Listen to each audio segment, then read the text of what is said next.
Boa tarde, gente. E aí? Hoje nós vamos aprender sobre o capítulo 8 do livro de Isaías. Ele vai falar sobre a invasão dos assírios. Começa o capítulo com Isaías entregando uma mensagem que o Senhor mandou para ele que ele entregasse ao povo. E essa mensagem dizia o seguinte: toma uma ardósia grande, escreve nela de maneira inteligível, rápido, despojo, presa, segura. Tudo juntinho, separado com hífen. Aí, no mesmo momento em que ele ouviu a palavra e escreveu, ele pegou duas testemunhas para poder acompanhar o que ele iria fazer com essa tábua de ardósia escrita rápido, despojo, presa, segura. Ele pegou Urias, que era um sacerdote, e a Zacarias, que era filho de Geberequias.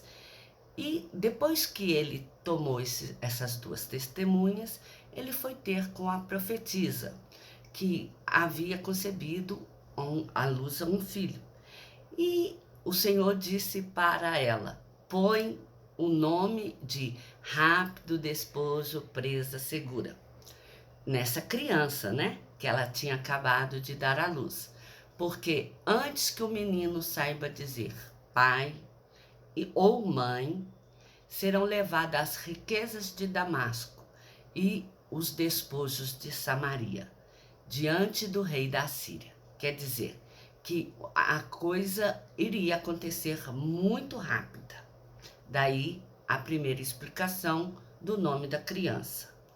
E disse-lhe ainda: por este povo, né, ter desprezado a água de Siloé, que era um rio cujas águas elas passavam calmamente, era um rio de águas brandas.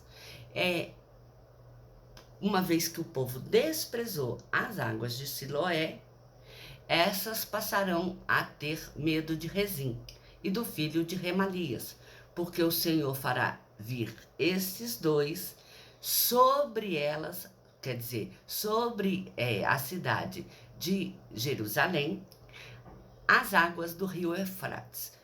Ao contrário de Siloé, que era brando e calmo, as águas do rio Eufrates, elas eram fortes, impetuosas, eram águas violentas. Tanto que, como nós vimos no livro de Jó, que o hipopótamo era o único animal que se atrevia a permanecer nas águas do Eufrates, mesmo quando esse estava no período das cheias, que ele não se incomodava com as águas que estavam ali. Então, quer mostrar que Deus tratará uma nação que antes, que era tratada de forma branda e calma, e essa não aceitou, essa passaria a ser tratada de forma forte e impetuosa. E o rei, pelo rei da Síria. E o exército do rei entraria na cidade de Judá, passando por ele. E que as alas do exército, quer dizer, o exército ele monta os seus soldados em alas, em blocos, e essas alas cobrirão toda a terra de Jerusalém. Ó Emanuel, quer dizer, ó Senhor, que é a terra que ele tanto ama, que é Judá, que está em Jerusalém. Aí o Senhor fala assim: vós enfurecerei-vos quando isso acontecer, o povo será despedaçado. Então, dai ouvido, todos os que sois de países longínquos, cingi-vos e serei despedaçados. Forjai projetos e eles serão frustrados. Dai ordens e essas não serão cumpridas, porque Deus é conosco. Então tá aí. Rápido, porque as coisas aconteceriam antes que a criança crescesse e conseguisse falar pai e mãe.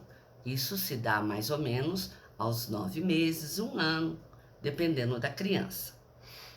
E se é despojo, é porque ele seria invadido. E uma vez que é invadido, todos os bens, tudo aquilo que se tem, será levado. E, ao mesmo tempo, é porque essa cidade, esse povo que seria levado como despojo, se tornaria uma presa. Então, o Senhor continua falando que, embora isso aconteça, o Senhor será a esperança de Israel. Mas ele diz o seguinte: enfurecei-vos, ó povos, e serei despedaçados. Dai ouvido todos os que sois de países longínquos. Quer dizer, de nações que estão longe de Jerusalém. Cingi-vos e serei despedaçado. Quando se cinge, é para a guerra. Forjai projetos e eles serão frustrados. Quer dizer, não dá para idealizar as coisas. Dai ordens e elas não serão cumpridas, porque Deus é conosco.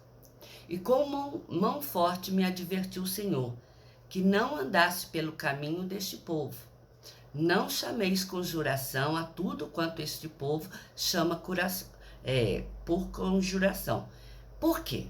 Porque o povo, ele juraria por qualquer coisa. Ele fazia aliança com qualquer pessoa, desde que ele tivesse benefício. É assim que procedia o povo de Jerusalém. Então, Deus está advertindo que Judá, Israel, que está ali em Jerusalém, este povo não era para agir como os outros, ou seja, não era para ficar jurando em nome de qualquer pessoa, de qualquer Deus.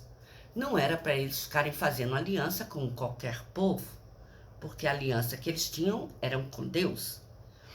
E não temais o que ele teme, porque o que eles temem é os deuses dele, deuses que nada podem fazer, uma vez que o Senhor é o Deus soberano e que esse sim, ele deve ser temido.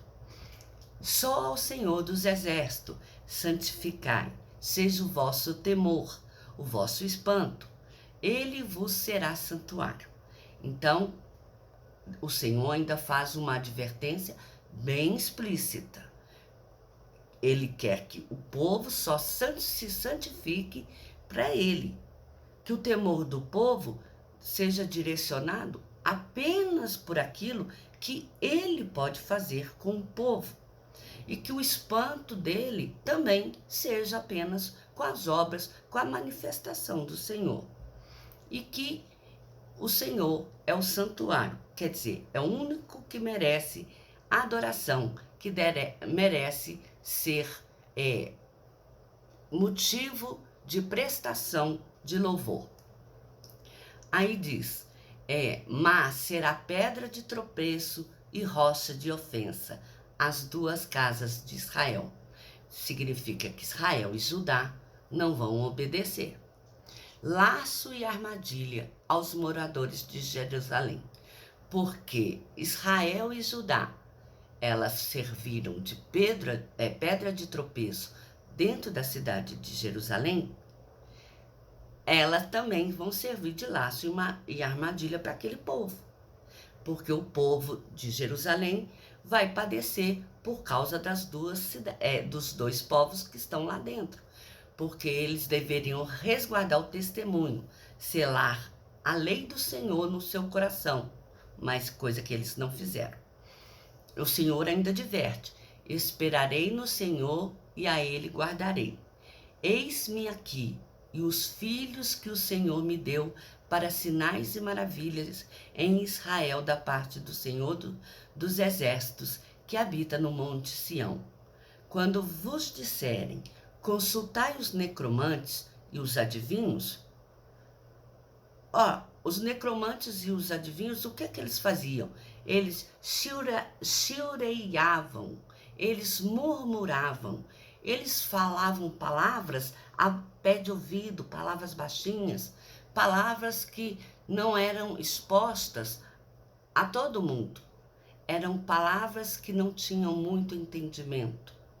Aí o Senhor fala, consultai a necromantes e adivinhos? Acaso não consultará o povo, o seu Deus? Para quê?